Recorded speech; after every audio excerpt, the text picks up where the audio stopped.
filannoon keenya nuur baasii fi nuur baasii. Mee viidiyoo ajaa'ibaa kana dhaggeeffannee walitti deebina.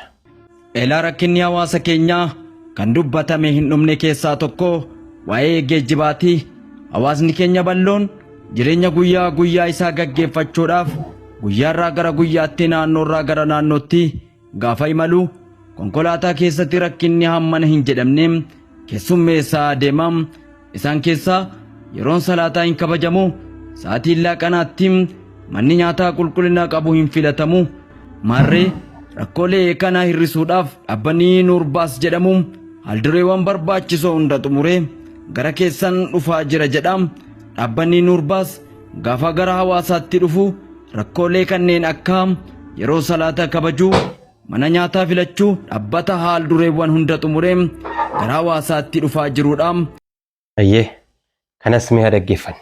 Biyyattii keessatti hawaasa waggoota baay'eedhaaf dararaa ture furuudhaaf dhaabbanni geejjibaa ammayyaawaan Nuurbaas jedhamu hawaasa biyyattiif tajaajila geejjibaa si'ataa fi filatamaa kennuudhaaf haaldureewwan hunda xumuraa jiraachuun isaa dubbatamaa jira. Ayyee assalaamu alaikum wa rahmatullahi wa barakaatu.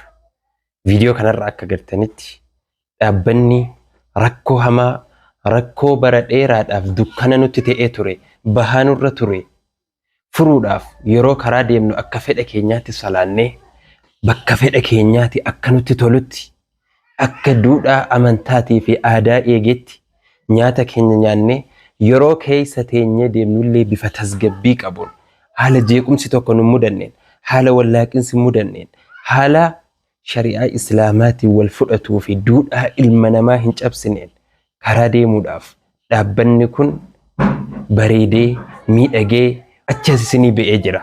Yeroo ammaa hundeeffamarra jira, sheerii gurguruurra jira. Namni kamiyyuu itti hirmaattanii waliin hojjechuu dandeessu, waliin diinii keenyaaf, diinagdee keenyaaf hojjechuu dandeenya. Kanaaf filannoon keenya Nuurbaasii fi Nuurbaasii. Nuurbaasii waliin fuuldurri keenya ifa islaamummaati. Wassalaamu alaikum ورحمة الله وبركاته.